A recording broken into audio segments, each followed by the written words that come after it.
কালিমার দাওয়াত দিতে শুরু করেছেন। আস্তে আস্তে যখন মানুষগুলো ইসলামের পথে আল্লাহর ডাকে যখন তারা সাড়া দিতে লাগলো, ফেরাউন চিন্তা করলো মুসা যেভাবে কালিমার দাওয়াত দিতে শুরু করেছে, আল্লাহর পথে মানুষকে ডাকতে শুরু করে দিয়েছে, দেখা যাবে এক এক করে অনেক মানুষ, অসংখ্য মানুষ মুসার অনুসারী হয়ে যাবে।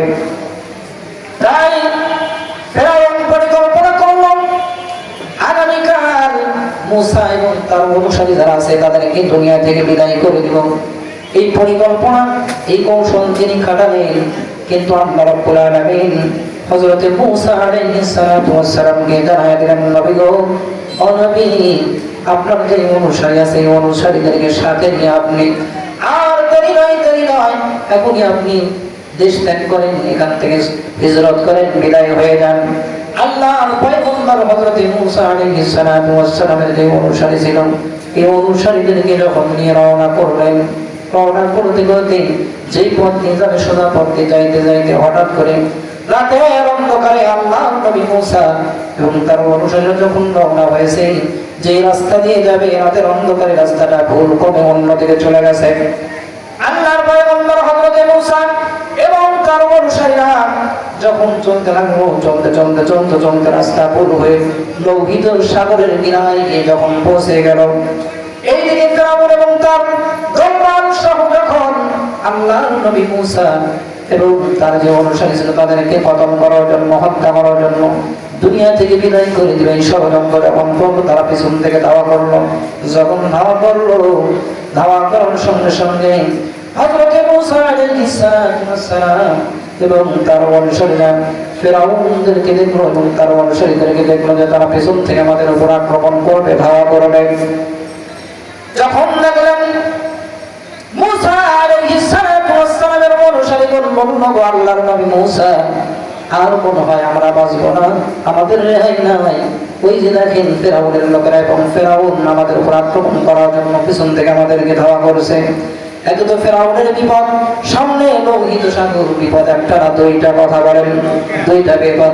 পিছন থেকে ফিরআউনের লোকেরা, ফিরআউন সহ আল্লাহর পয়গম্বর মুসা আলাইহিস সালামের উপর আক্রমণ করবে, ধাওয়া করলো। একে তো ফিরআউন সামনে যাবে কোথায়, রাস্তা তো নাই, লোহিত সাগর।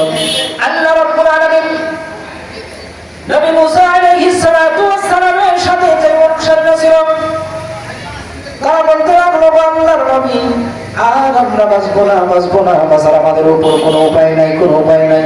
ওই যে ফিরআউনের লোকেরা কিছু দূর হলে আমাদেরকে আক্রমণ করে ফেলবে, ধরে ফেলবে।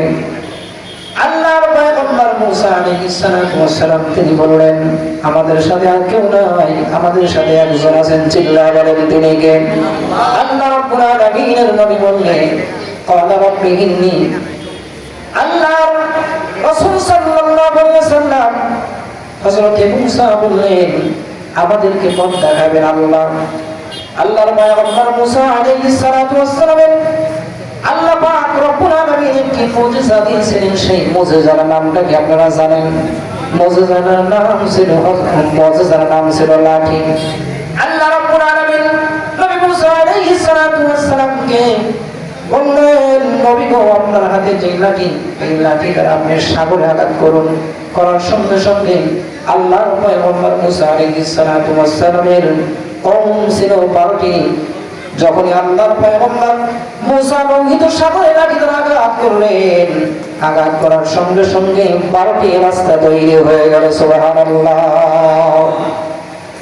আল্লাহর পয়গম্বর হযরত মুসা আলাইহিস সালাম এবং তার অনুসারী যারা ছিল ওই পথগুলো দিয়ে যখন চলে গেল, এইবার ফিরআউন লোহিত সাগরের কাছে আসলো। আসার পরে দেখলো রাস্তা। ফিরআউন তার অনুসারীদেরকে বলতে লাগলো, পৃথিবীতে আমি হলাম বাদশাহ, আমি হলাম রব, আমি হলাম খোদা। যে রব দুনিয়ার উপর ক্ষমতা দেখায়, পাওয়ার দেখায়, আমি ফিরআউন। দেখো, লোহিত সাগরের কাছে এসেছি, এখনো রাস্তা হয়ে আছে। আমি তো আসতেই পারি নাই, আসার আগে লোহিত সাগরের মধ্যে রাস্তা হয়ে গেছে। যখন ফিরআউন এবং তার অনুসারীরা আল্লাহর পয়গম্বর মুসা আলাইহিস সালাম তার অনুসারীদের সহ যখন তাদের উপর আক্রমণ করবে, লোহিত সাগরের মাঝখানে যখন চলে গেল, রাস্তা বের হয়ে গেছে, রাস্তা দিয়ে যখন চলতে লাগলো, মহান আল্লাহ রাব্বুল আলামিন সেই সময় সাগরের পানি একাকার করে দিলেন। ফেরাউন এবং তার যে অনুসারী ছিল তারা সব কিছু সেই দিন ধ্বংস হয়ে গেছে, ঠিক কিনা? আল্লাহর পয়গম্বর বিশ্বনবী হযরত মুহাম্মদুর রাসূলুল্লাহ সাল্লাল্লাহু আলাইহি ওয়াসাল্লাম মক্কা থেকে যখন হিজরত করে মদিনায় গেলেন, মদিনায় যাওয়ার পর সেখানে গিয়ে দেখলেন ফাওয়াজাদাল ইয়াহুদ, ইহুদিরা সেখানে সিয়াম পালন করছে, রোজা পালন করছে। আল্লাহর পয়গম্বর বিশ্বনবী জনাবে মুহাম্মদুর রাসূলুল্লাহ তখন ইহুদিদেরকে বলল, ইহুদির দল, আজকে কোন দিন যে আজকের দিনে তোমরা সিয়াম পালন করছো, রোজা পালন করছো? ইহুদিরা বিশ্বনবীর কথাই জবাব দিয়ে বলেন, নবী গো, আজকে হলো সেই দিন যেই দিন আল্লাহর পয়গম্বর মূসা আলাইহিস সালাতু ওয়াস সালাম ফেরাউনের কবল থেকে আল্লাহ পাক মুক্তি দিয়ে লোহিত সাগর পার করে দিয়েছেন। এই জন্য আল্লাহর পয়গম্বর মূসা আলাইহিস সালাতু ওয়াস সালাম আল্লাহ রাব্বুল আলামিন তাকে এবং তার অনুসারীদেরকে পার করে দেওয়ার কারণে, মুক্তি দেওয়ার কারণে শুকরিয়া দান হিসাবে আল্লাহর পয়গম্বর এবং তার অনুসারীরা এই 10 মুহররমে সিয়াম পালন করেছে। যার কারণে আজকে ওই মূসা নবীকে আমরা অনুসরণ করে আমরা ইহুদিরা সিয়াম পালন করেছি। আল্লাহর নবী যখন বললেন, নাহনু আরাকতু বিমূসা মিনকুম, তোমাদের ব্যাপারে তোমাদের চাইতে মূসা যেহেতু আমার ভাই, তাই তোমাদের চাইতে আমাদের অধিকার বেশি। আল্লাহর নবী সেই দিন তিনি সিয়াম পালন করলেন, ফাসামাহু ওয়া আমারা বিসিয়ামিহি, তিনি নিজেও সিয়াম পালন করলেন এবং সাহাবীদেরকে রোজা রাখার কথা বললেন। আল্লাহর নবী আরো বললেন যে আগামী বছর যদি আমি হায়াত পাই তাহলে ইহুদিরা রোজা রেখেছে একটি, কিন্তু আমি নবী রোজা রাখবো 2টা, কারণ ইহুদিরা রোজা রেখেছে একটা। ইহুদিদের সাদৃশ্য যেন আমাদের ইবাদত গুলো যেন না মিলে যায়, এজন্য আল্লাহর নবী তিনি 2টা করে রোজা পালন করেছেন তার উম্মতদের জন্য। আল্লাহর নবী তিনি বলেছেন তোমরাও 2টা রোজা রাখবে।